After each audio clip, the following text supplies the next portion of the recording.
महाराष्ट्र के मुंबई में 17 मासूम बच्चों को बंधक बनाकर रखने वाले आरोपी रोहित आर्य मामले पर अब राजनीति तेज हो गई है। राज्य के वरिष्ठ नेता विजय वडेट्टीवार ने इस पूरे प्रकरण पर सरकार से गंभीर सवाल पूछे हैं। उन्होंने कहा है कि पुलिस ने सराहनीय काम करते हुए 17 बच्चों को सुरक्षित बचाया, लेकिन अब असली सवाल ये है कि अगर रोहित आर्य मानसिक रूप से बीमार था तो उसे शालेय शिक्षा विभाग की सुंदर शाला योजना का काम कैसे दिया गया। वडेट्टीवार ने यह भी बताया कि आरोपी ने लगातार 2 करोड़ रुपए का बिल बकाया होने की शिकायत की थी। उन्होंने सरकार पर निशाना साधते हुए कहा, जब राज्य की ऐपत नहीं है तो ऐसे ठेके क्यों दिए जा रहे हैं। राज्य को कंगाल कर दिया गया है और जिम्मेदारी दूसरों पर डाल दी जा रही है।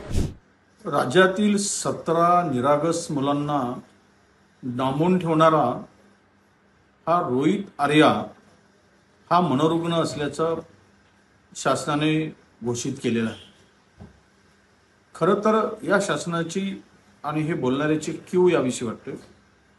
जर हा मनोरुग्ण होता तर याला शालेय संबंधित काम का दिलं। शालेय शिक्षण विभागाने यांच्याकडून इतर कामं का करून घेतली। आर्या हे सातत्याने सांगत होते की माझी थकबाकी मिळत नाही आणि थकबाकी मिळत नाही म्हणून जर म्हणजे त्याच्याकडे जे कामं होती ते पीएलसी स्वच्छता मॉनिटर आणि माझी शाळा अशा योजनांचं काम त्याच्याकडे दिलं गेलं होतं। आणि मुंबई पोलीस सांगतात की तो मनोरुग्ण होता, त्याचा एन्काउंटर केल्यावर आज पोलिसांचं अभिनंदन की 17 मुलांना पुढील होणाऱ्या धोक्यापासून त्यांनी वाचवलं।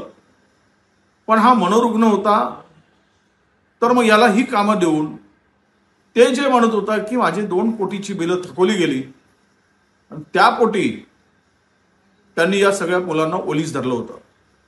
अरे एकीकडे शेतकरी कर्जमुक्तीसाठी आत्महत्या करतात, कंत्राटदारांचे थकीत बिलं मिळत नाही म्हणून कंत्राटदार आत्महत्या करतो।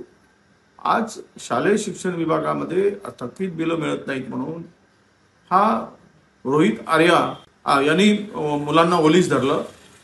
चाललं काय राज्यात? या राज्यामध्ये अंधेर नगरी चौपट राजा असंच सगळा कारभार दिसतोय। आणि यातून या ज्या घटना काही पुढे येऊ पाहत आहेत किंवा याचं गांभीर्य जे आहे हे शासनाच्या कधी लक्षात येईल। थोडी तरी लाज ठेवा राज्यकर्ते म्हणून। तुम्हाला जर तुमची ऐपत नाही तर कशाला काम करून घेताय आणि वरून मनोरुग्ण म्हणताय। म्हणजे काय झक मारायला मनोरुग्णाला काम दिलं तुम्ही?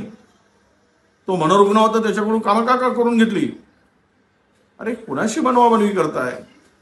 कुठे पाप फेडाल तुम्ही? कुठे लपवताय सगळं? इथून एकूणच राज्य हे आता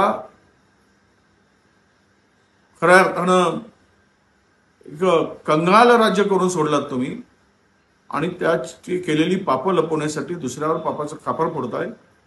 हे आता महाराष्ट्रातील जनता ओळखून आहे।